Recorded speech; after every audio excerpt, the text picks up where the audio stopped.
Labą dieną.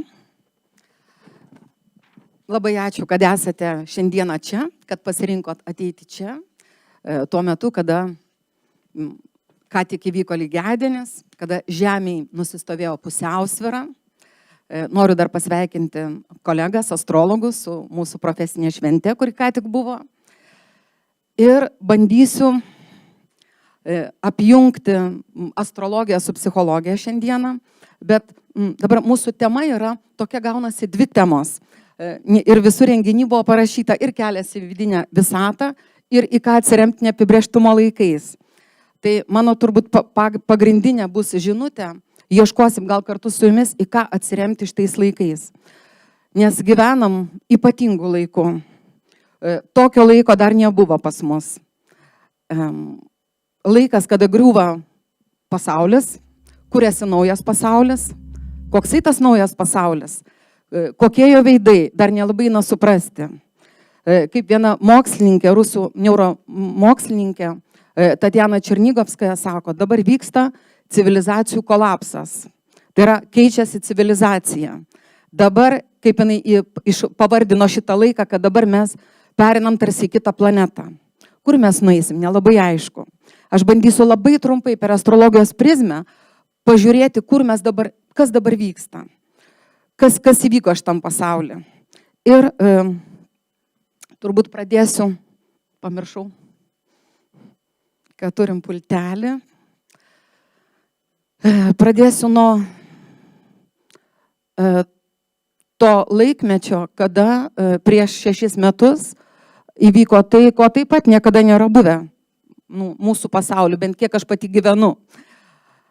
Prasidėjo pandemija, prasidėjo lygos, nutrūko logistinių grandinės visos, prasidėjo infliacija, kuri dabar yra ir didėja, karas, dirbtinis intelektas, kuris grasina irgi atimti daugelio žmonių darbus. Tai yra laikas, kada žmonėm tikrai nėra taip paprasta. Labai daug žmonių pradėjo lankyti psichoterapiją vien dėl to, kad jaučia labai didelį nerimą. Ir dabar žiūrėkim, kokią poziciją turėtų dabar užimti mūsų profesijos žmonės.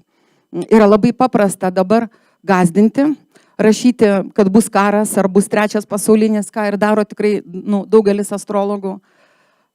Bet kokiom jėgom mes tada tarnaujam? Ar šviesos jėgom, ar tamsai? Gazdindami ir nieko neduodami, jokių įrankių. Tikrai labai daug žmonių, kai prasidėjo pandemija, tikrai visi buvom išsigandę, aš taip pat, kol nesupratom, kas čia vyksta. Tai dauguma žmonių man skambino ir klausinėjo, kas čia bus, kas čia dabar yra, kaip čia taip valdžia susirūpino mūsų sveikata ir tokie neaiškus dalykai. Tai pastebėjau, kad labai daug žmonių, kurie skambino, labai buvo išsigandę, turėjo juodą mėnulį mergelį. Nieko nuostabaus astrologams, ne? Tai yra sielos, kurios praėjusiam gyvenime šitą temą, sveikatos lygų temą. Kai prasidėjo karas, labai daug žmonių skambino, kurie turi juodą mėnulį avine. Vėl nieko keisto. Tai sielos, kurios prisimena karo baimę. Ir tai kokią tą poziciją mes turim užimti. Gazdinti yra labai lengva. Rašyti, kad bus karas, labai lengva.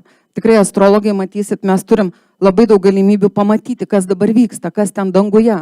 O kaip danguje, taip ant žemės. Va, bus Inos pranešimas apie tai.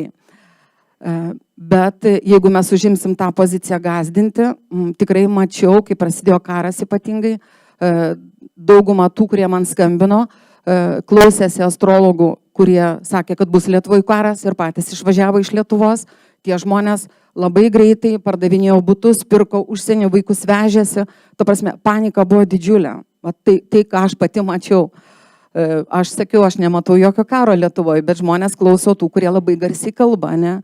Ir, yra kaip yra. Tie žmonės paskui buvo nusivylę, sako, kaip galima taip gazdinti, be jokios atsakomybės. Ar tas žmogus prisiema atsakomybę? Aišku, ne.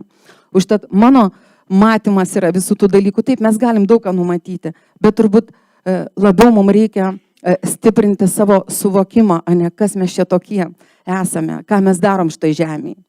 Užtat aš manau, kad po tų kelių minučių, ką aš čia pasidalinsiu su jumis, jūs išeisite tikrai drąsesni ir nieko nebijosite.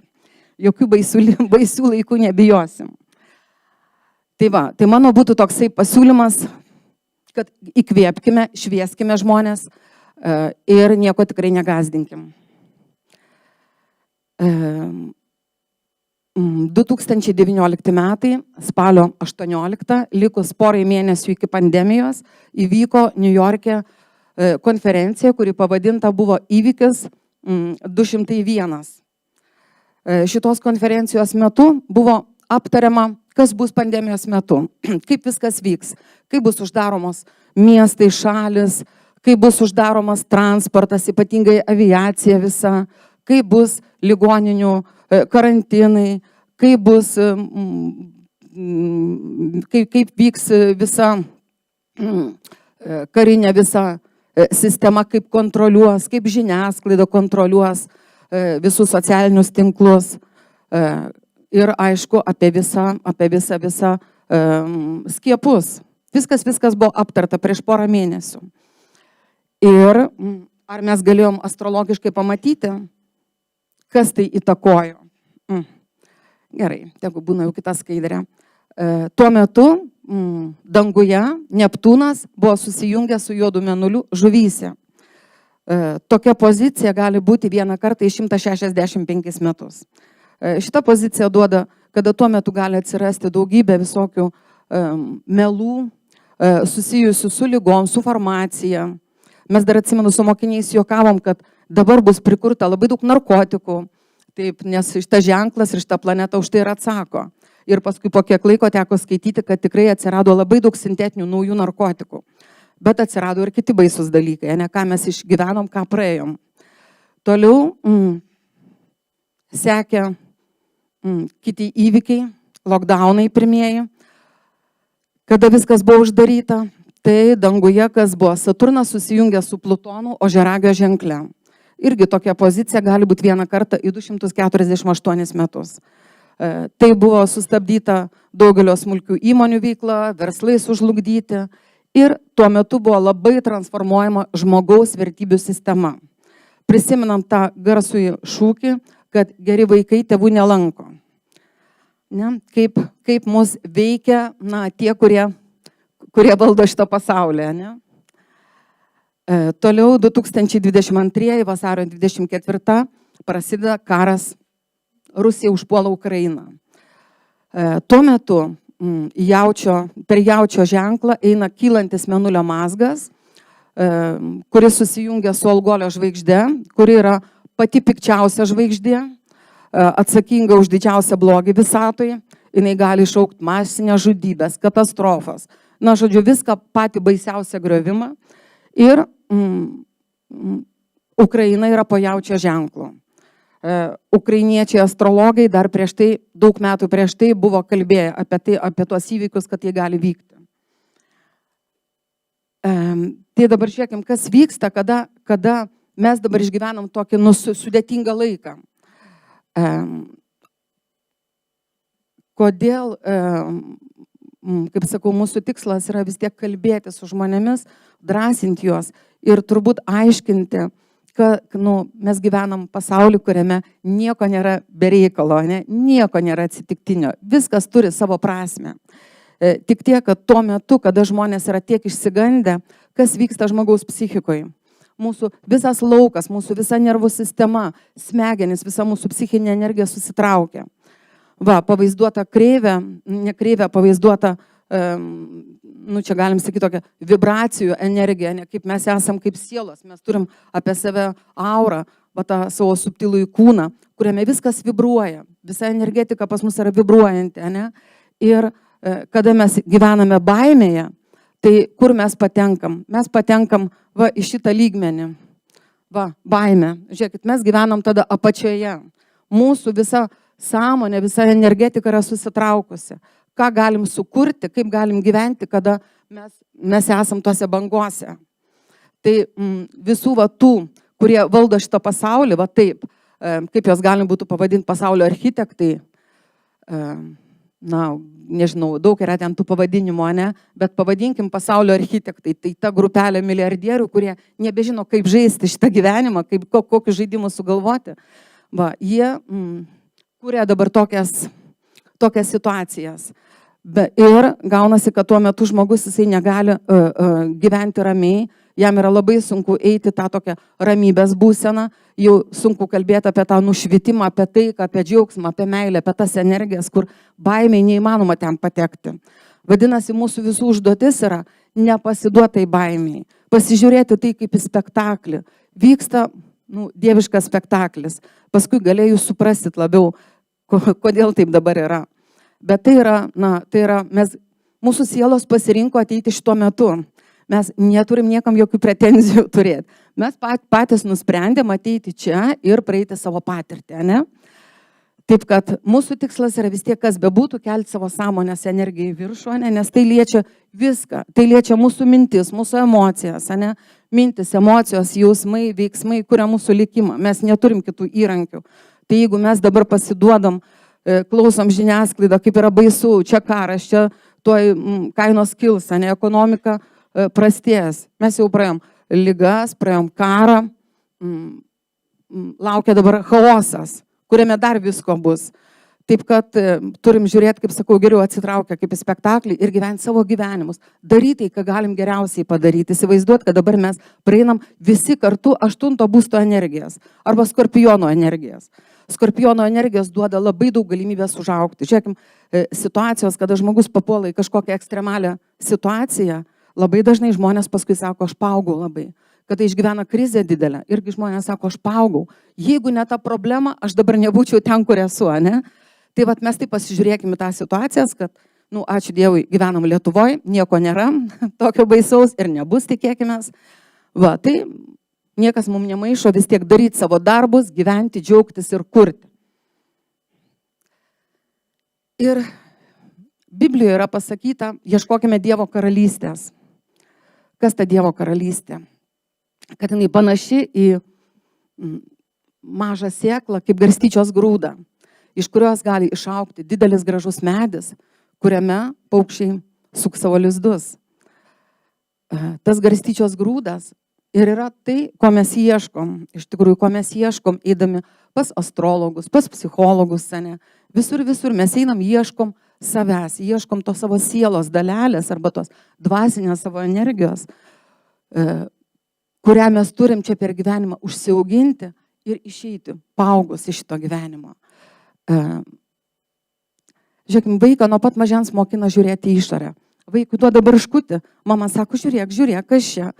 Mes taip užaugam, mes ieškom veidrodžių visur, ne? Mums reikia iš pradžių taip knygos, seminarai, mokytojai, konsultacijų, dabar tiek daug yra, ne? Veidotyra, astrologija, chirologija, kas čia dar, galim labai daug pavardinti, ne? Žmogus eina visur ieško savęs. Ir ateina kitą, kad žmogus ateina į terapiją ir jis sako, aš numerologinis skaičius 7, mano ten ascendentas ten, tas ten, o tu kas toksai, o tu giliau kas ten yra. Ir žmogus pasimetęs. Žiūrėkit, mes tiek daug prisivalgom introjektų. Introjektai tai yra tos energijos, ta informacija, kurią mes įsileidžiame save nesukrantę, nesuvirškinę. Vat pasakė vienas, tu toks, ir žmogus tą energiją savyje kažkur nešiojasi, ta energija užstringa, nebeprateka, žmogus nebegali toliau ieškoti savęs ir gyventi savo gyvenimo, tokio savo autentiško, jis nori būti kažkoks tai. Tai va, ir tada, kada jau visur būna apeita, žmogus nueina pas psichologą, paskui sugalvoja ateiti į psichoterapiją. Ir čia jau prasideda jo ta tikroji kelionė. Ta tikroji kelionė į save. Nėra lengva psichoterapija, nes ten reikia su savim susitikti, su savo ta esatim, ne? Ir nes žmogų galim palyginti, asmenybę galim palyginti su automobiliu, ne? Mes galim nusakyti, kaip šitas žmogus atrodo, jo amžių, jo charakterį, temperamentą. Automobilis taip pat turi spalvą, turi pagaminimo metus, turi savo modelį, bet automobilis pats nevažiuoja, ne? Reikia, kad kažkas važiuotų, lygiai taip pat mūsų kūnas, mūsų asmenybė, be to kažko, be tos sielos nieko negali padaryti. Siela vairuoja mūsų automobilį. Ir kai žmogus mūsų sąmonės, mūsų kūno automobilė, ne mūsų kūną. Kada žmogus pamiršta, kad jisai vis tik yra tas vairuotojas savo gyvenimo, jisai pasimeta. Ir tada tokį žmogų labai lengva yra manipuliuoti. Tie žmonės, kurie dabar kuria visas tas technologijas, tas valdymo pasaulio technologijas, jie puikiai suvokia psichologiją. Jie yra labai geri psichologai, astrologai. Žiūrėkit, visos datos parinktos tobulai pagal astrologiją, kad tuo metu reiškia, bus labai lengva paveikti žmonės. Tai vat mes turim pradėti gilintis labai į save, į psichologiją, į savęs pažinimą ir suprasti, kad mes atėjom čia ieškoti savo to grūdo, to garstyčios grūdo, ne savo sielos. Ir jį atradę mes galim užauginti didžiulį medį, savo gyvenimo medį. Astropsichologija ir yra dviejų sričių sankirta, ne astrologijos ir psichologijos. Trumpai, turbūt aš ir pakalbėsiu, kuo jos panašios, kuo jos skirtingos. Astrologija suteikia mums žemėlapį, ane? Psichoterapija padeda eiti to žemėlapiu. Astrologija labiau yra diagnostika, psichoterapija kaip sielos gydymas. Astrologinis brėžinys, ane, mūsų tas vadinamas horoskopas, jį reikėtų pavadinti gyvenimo kosminiu pasu. Nes mes ateiname, mes turim jau instrukciją, kaip gyventi. Kaip gyventi, save pažinti geriau. Jeigu taip žiūrėti zodiako ženklai, tai būtų kaip sritis, kurių mes atėjome mokintis. Žiūrėkit, mes tiek daug dalykų turim išmokti, ne? Ir būti šeimoje mokėti gyventi, vaikus auginti, vaikus auklėti, santykius su partneriu megzti, turėti darbus, uždirbti pinigus, rūpinti sveikata, namais, daugybę pareigų, daugybę reikalų, ne? Tai va ženklai mums parodo, kur aš ten tam tikrų dalykų mokinsiuos. Būstai, va, yra tos auditorijos, kur aš mokinsiuos. Aš galbūt meilės Dievui, galbūt aš mokinsiuos darbe, o kažkam duota per vaikus to mokytis. Tai mes jau esam skirtingi. Planetos yra mūsų vaidmenys. Mes turim daugybę vaidmenų. Ir kaip mes tos vaidmenys praeisim, ne, mes jau galim pamatyti pagal brėžinį, kas pas mus užkoduota, kokį vaidmenį man lengviau bus praeiti, kažkurį man bus labai sunku praeiti. Ir man neužteks to, kad aš žinau, kad mano ten ta planeta tokia. Man neužteks, kaip anksčiau aš, kai atsirado ta psichologija, pas mane buvo nuo pat pradžių prieš astrologiją, bet man netiko, man ten nebuvo Dievo. Ir aš vis mesdavau. Tai atėjusi astrologiją po 20, turbūt po kelių metų, aš nuo jų pasikrikštit, buvau nekrikštit, aš atradau Dievą astrologijai. Ir paskui, kai man jau trūko žinių, o ką daryti, kai žmonės sako, taip, mano mėnulis toksai, mano ten ta planeta tokia, o ką daryti? Tai būdavo tokie banalūs atsakymai, ne, kaip mes sakom, Marsas silpnas, eik sportuok, ten būk drąsesnis, lavink tą drąsą, arba žmonės sako, o ką daryti, o kaip daryti. Va, tai šitai beieškant vis tiek gyvenimas nuvedė mane ten, kur turėjo nuvesti, psichologijai, geštalto psichoterapiją.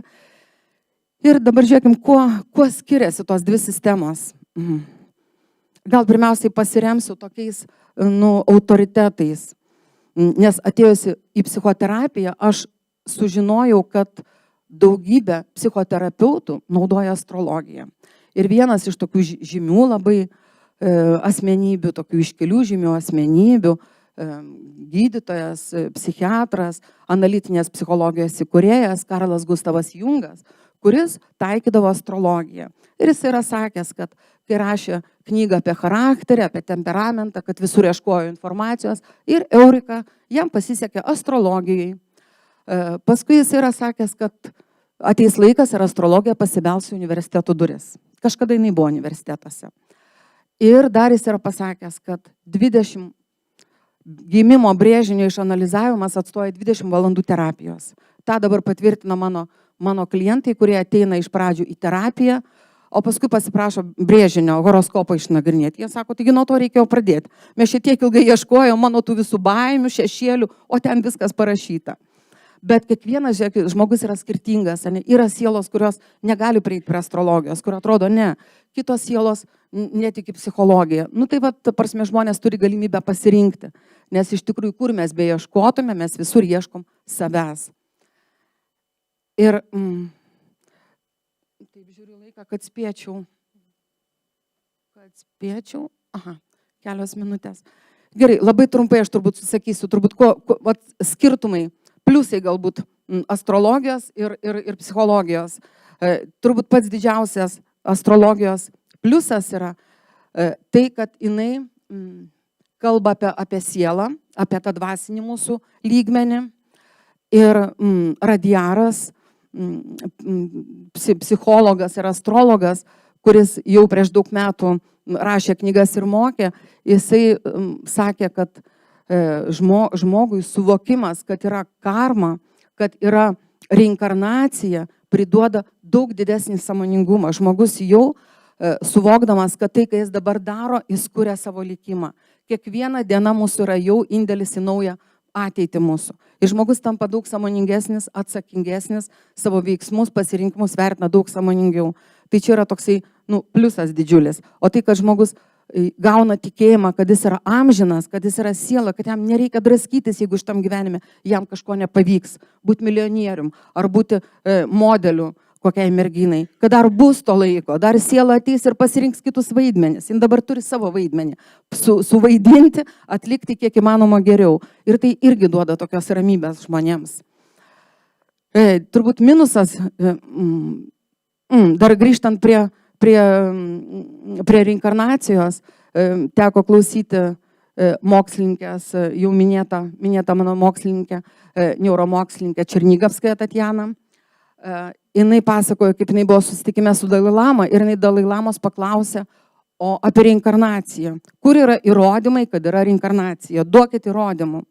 Dalai Lama sako, pasižiūrėjo mane kaip vaiką ir sako, tai mes tai žinom, kad yra reinkarnacija. O jums, jeigu reikia, jūs įrodykit, jūsgi mokslininkai, čia jūsų darbas. Šiek tiek paprasta. Aš tą patį labai dažnai pasakydavau ir savo mokiniam, bet tokį vidinį žinojimą kažkada visada turėjau, kad yra kažkas daugiau ir kad mums čia nėra ko bijoti.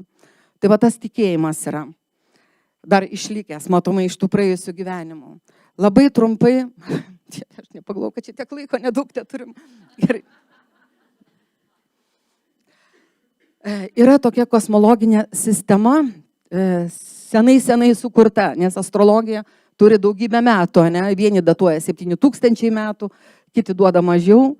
Reiškia, ta sistema, ją dar naudoja budistai, indai, tą sistemą, kuri, ta kosmologinė sistema labai tampriai siejasi su astrologija. Yra laikoma, kad yra metas, kada nieko nėra pasaulyje, ne? Nei erdvės, nei laiko, nei materijos nieko nėra. Tai yra ta būsena, tokia vadinama pralajos būsena, kada Dievas miega. Kai Dievas atsibunda, jisai pradeda kurti pasaulį, šitą mūsų materialų pasaulį. Ir pirmiausiai sukuria pirmą būtybę, angelą, kuris yra atsakingas už materijos kūrimą. Jo dėsnių, sąveikos jėgas. Šitas angelas turi daugybę vardų. Biblijoje jisai vadinamas yra Luciferiu, puolusiu angelu arba šėtonu. Katarai jį vadino pasaulio valdovu, Rex Mundis. Reiškia, jo to angelo misija, darbas yra kurti materialų pasaulį. Kam aš apie tai kalbu, čia galima daug valandų kalbėti, bet aš labai trumpai, tai gali būti labai didelis irgi toksai pasaulyje žiūrinis, kaip pasaulyje žiūrinė terapija, kuri gali padėti žmogui susivokti, kad viskas yra gerai. Mes gyvenam tokiam laikmetį, taip ir turi būti. Nors galbūt net sapne nebuvom susapnavę, kad ateisim į tokį laiką, kad taip įvyks. Bet tai yra, kosminis planas. Aiškiai, Dievas, bet jeigu viršui pavaizduosim Dievą, apačioje materiją. Ir tarp jų nubrėšim ratą. Viršuje, reiškia, yra Dievas, kuris kai atsibunda, sukuria pirmą angelą, kai iškvepia, jisai iškvepia daugybę pasaulių ir sielų. Tai va tos pirmosios sielos, kurios yra arti Dievo, jos yra ryšyje su Dievu, jos turi tikėjimą, jos turi tokį telepatinį žinojimą apie Dievą, jos yra švarios. Ten visos tos sielos, kurios arčiau Dievo gyvena, ten yra meilė, ten yra harmonija, ten yra darna. Po truputį sielos leidžiasi į žemišką planą, arčiau vis labiau į tą, kuo giliau į žemiškas energijas Ir kai jos leidžiasi, jos tampa labiau paveiktos materijos. Iš kitos pirmosios sielos, jos neturi fizinio kūno, labiau galim pavadinti kaip tokie debesėliai labiau, tie kūnai tokie nematerialūs, energetiniai, joms nereikia maisto, jos nejaučia šilumo šalčio, jos visą laiką dar yra ryšys su Dievu. Ir kai jos leidžiasi, jos vis labiau, kuo labiau leidžiasi gilyn į materiją, tuo labiau pamiršta apie Dievą. Tuo labiau atsiranda materialūs įpročiai, prisirišimai, dar vėliau atsiranda godumas, lyginimas su kitais, noras daugiau paimti, dar vėliau ateina ir konkurencija, lygos, karai. Tai vad žiūrėkime, mes dabar gyvename, mūsų. Taip. Va, mes dabar gyvename šitam periode, pačioj, Kali Jugos laike, kada sielos, visos sielos, kurios prasidėjo nuo Dievo, dar šitas modelis turi tokią tą sampratą, kad evoliucija vyksta, tai ne darvinistinė evoliucija, kad iš pradžių sielos yra tobulos, jos yra dieviškos, leisdamosi žemyn, jos labiau nueina į tą materiją ir pamiršta apie Dievą. Jos tikėjimą, labiau turi tikėjimą negu žinojimą ir dar vėliau nueina į užmarštį. Tai va dabar, reiškia, jeigu tos pirmosios sielos gyvena meiliai, gyvena darnoj, treta jugoj jau truputį labiau nueina į žemę, jau atsiranda ir tų materialių poreikių, dar vėliau ateina į dvaparą jugą, čia jau prasideda konkurencija, kažkas turi daugiau tos materijos, kažkas protingesnis, jau prasideda ir konfliktai, lygos, o jau Kali juga, tai laikas, kuriame mes gyvenam, pats tamsiausias laikas, kada šitame laike sielos jau nusileidžia pamiršusios apie savo dieviškumą. Ir čia yra, žiūrėkit, didžiulė konkurencija, čia yra pavydas, čia yra lygos, čia yra žmogus gali žmogų išduoti. Ta prasme, sąžinė miega, dieviškumas miega. Tai, įsivaizduokit, mes dabar prieinam šitokį laiką, kad šitokiam periode, galim sakyti, kaip labai daug dvasinių mokytojų sako, dabar, toj Kali jugoj, ypatingai dabar mūsų šitam periode, kada jau prasidėjo tas griuvimas toks stiprus, mes praeinam vieną gyvenimą, praeinam daug greičiau, tarsi praeitumėm kokią 10 įsikūnijimų per vieną gyvenimą. Mes galim tokį šuolį padaryti dvasinį. Aišku, mes galim ir nusileisti žemyn, matom, kas vyksta, Epšteino visas klanas, kas vyksta žemėje, kad tos sielos, jos tai kažkada irgi buvo dieviškos, jos dabar tiek yra nusileidusios į apačią, kad nebesuvokė, kad materija tampa dominuojančia energija. Dievo nebėra. Bet, žiūrėkit, kas yra šitoj, ta prasme, tai yra Dievo planas. Daug kas sako, jeigu Dievas yra, kaip jis taip leidžia, bet tai yra Dievo planas, čia yra mokykla, mes gaunam įvairiausių patirčių, bet mes turim laisvą valią. Kad ir kiek jos turim, bet turim laisvą valią, pasirinkimus mes darom. Ar pasiduotai tamsai, ką dabar mums bando čia įdiegta, kiek čia buvo žmonių sukiršinimo, čia vakseriai, antivakseriai, vatnikai, ko tik negirdėjom. Tai vėl mūsų sąmonės reikalas, kiek mes pasiduodam tą juodą žaidimą žaisti. Jeigu mes suvokiam, kad vis tiek aš esu dvasinė būtybė ir tas laikas bus, kada mes kilsim toliau į viršų. Ir dabar Kali jugoj yra laikas, kada mes jau galim kilti viršų. Ta prasme, tai nėra nuosprendis, tai yra dabar mūsų pasirinkimas, į kurią pusę mes eisim. Mes vis tiek, kaip sakau, jeigu tai yra dieviškas planas ir jeigu mes vis tiek kilsim į viršų, tai ko mums dabar bijoti, pykti, ginčyti su kažko, aiškintis, mes turime eiti savo keliu, gyventi savo gyvenimus, atlikti savo misiją, savo darbus, savo planus ir vis labiau suvokti, kad vis tik mes esam dvasinės būtybės, kurios turim savo paskirtį, ieškom gyvenimo prasmės, ta prasmė jau turėjot suprasti ir yra ta kelionė į save, atradimas savo tos mažos sėklytės, tos dvasinės dalelės, ją išskleisti, ją užauginti. Kito tikslo mes neturime, mes turim tik tokį tikslą. Tai dabar toks apsunkintas laikas, bet pasirinkimus mes patys darom. Mes galim, kaip sakau, bijoti, mes galim kitus dar gąsdinti, bet mes galim eiti labai gražiai į šviesą. Ir vis tiek mes pakilsim toliau į dvaparą jūgą, į tretą jūgą ir vėl ateisim pas Dievą, kur būsim be galo mylinčios sielos, kur suprasim, kad mes nesam individualios sielos, mes esam to paties Dievo vaikai, esam broliai ir seseris, kurie turim meilės energiją, kurie tikrai norim kurt, mylėti, o ne kariauti, ne konkuruoti, nesipykti. Ir norėčiau pabaigti, nu va, ir neberandu savo žodžių, kažkur tai telefoną palikau, kad ir kas bevyktų, žiūrėkit, mums svarbiausia reikia kurti save, kurti savo gyvenimus. Net ir rytoj viskas sugrius. Net viskas, jeigu pasibaigs sugrius, mes iki pat gyvenimo pabaigos turim būti, ieškantis šviesos, meilės, tikėjimo, darnos. Tai ir bus mūsų atrama. Pati stipriausia atrama, va ta vidinė atrama. Matom, išoriniam pasauliu viskas griūva. Namai mūsų gali sugriūti, darbai mūsų gali pasibaigti, kad ir kiek mes savo tą profesiją būsim įvertinę, gali nebereikėti rytoj nieko, ne? Bet tai, ką mes viduje sukursim, va tą meilę, tą tikėjimą, ten bus mūsų stipriausia atrama. Ir visada žinokim, kad ten viršuje mus myli ir mus saugo. Taip kad linkiu tą tokį užtaisą turėti, kad viskas yra gerai. Ir šitam pasaulyje nieko mums nereikia teisti, mums svarbiausia eiti savo širdį, savo centrą, dvasinį ir tuo linkiu. Ačiū labai.